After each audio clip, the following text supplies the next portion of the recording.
We are joined in the studio with Peter and Eddie Johnson, and they're talking all about the Queenborough Yacht Club and its future plans. Firstly, we're going to be speaking to Eddie, so welcome along to the show. Good evening, Eddie. Hello, Daniel. Hiya. Firstly, can you give us a bit of an introduction into the Queenborough Yacht Club? Well, Queenborough Yacht Club has been established for quite some time now. We're in 7 High Street, Queenborough. We're basically a friendly yacht club that do a lot of rallies, do a little bit of racing. Generally, we're just part of the community. Eddie, what made Queenborough Yacht Club decide to apply for control of the harbour? Well, we were worried, and still are, that the character of the harbour would change in a detrimental way to the local community, depending on who actually took it over. So we thought we'd hedge our bets and we'd put our name in the hat as well. If you're given control of the harbour, what changes will you implement? Well, our first objective would be to relocate the harbour controller closer to the harbour. We would then refurbish the all-tide landing, replacing the existing chains and weights with concrete or metal poles. We would then be in a position to begin extending the all-tide landing with pontoons. We're now joined with Peter Fisher. Good evening, Peter. Good evening, Daniel. Firstly, how much of the harbour will you pontoon? Well, initially, once we've got the walkway and the existing all-tide landing piled, we'll then extend the hammerhead to the south by about the same length again, which is about 40 to 50 feet. And once we've done that, we'll then start thinking about extending the pontoon to the north, and then eventually the big plan is to change all of the existing moorings, all the visitors' moorings, to pontoons. What would be the benefit of replacing the moorings with pontoons? Well, it would mean that a boat owner or a visitor would be able to moor up alongside a pontoon and then have access to the shore without getting into a trot boat or a dinghy. So there's that advantage. We would be able to fit in far more boats into the harbour. We reckon that if we had the whole of the harbour pontooned, we think we could fit in around about 240 boats, as opposed to it's about 110 at the moment. And we would also be able to have larger boats. At the moment, Queenborough can only accommodate vessels up to 10 metres or so.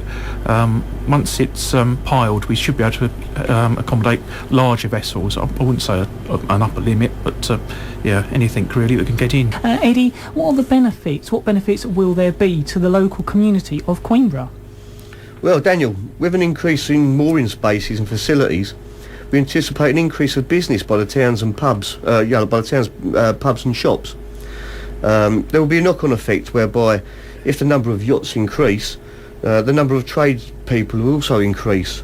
Over time, the economy in Queenborough should grow along with the harbour. You mentioned an increase in facilities. Could you tell us more about that? Well, we'd like to put in place a trot boat service that runs on a daily basis. And we'd also like to see a refuelling station in Queenborough Harbour. A little further into the future, perhaps we'd like to see an improved toilet and shower building, and perhaps a laundry facility in Queenborough Harbour as well. Peter, why do you believe people with yachts will choose Queenborough to visit or keep their yachts? We're really lucky in Queenborough. We've got a really ideally placed, a unique position. The sailing area, you've got up the east coast towards Brightling Sea, or up the Thames towards London, and go along the Medway towards Chatham, or round the back of the Swale, or along the North Kent coast. We really have a wonderful position. We're kind of at a crossroads, and people visiting Britain from abroad, quite often the first stop is Queenborough. It's a handy place to stop, pick up a mooring and wait for a tide, and then you can carry on up to London. We're ideally placed. A number of vessels quite often will stop in Queenborough for a while. Will the harbour fees go up if the Queenborough Yacht Club take over the harbour? It's not the main reason why we want to take over the harbour. We want to take over the harbour so that we can develop the facilities. I can't say that they're not going to go up, but Queenborough Yacht Club is not a commercial enterprise. That's not the aim to make money. We want to provide facilities for harbour users. So the idea is really to develop and maintain prices at a reasonable level. How can people find out about the Queenborough Yacht Club's plans and ideas for the harbour? Well, we do have a website. If people want to have a look at the Queenborough Yacht Club website, it's www.queenboroughYC.co.uk. I actually update that website fairly often, although we've got nothing about the plans for the harbour on there. But if you go to there and then go to we've got a Yahoo Groups discussion board, which Eddie runs. There's quite a lot of discussion on there, and there's a link from the website. Alternatively, I've got a couple of telephone numbers. People can give me a ring on 07875 111 387, or they can ring Eddie, and he's on 077 493 75449. Is Queenborough Yacht Club having or any upcoming events? Yeah, we've got the Smile Regatta coming up in June.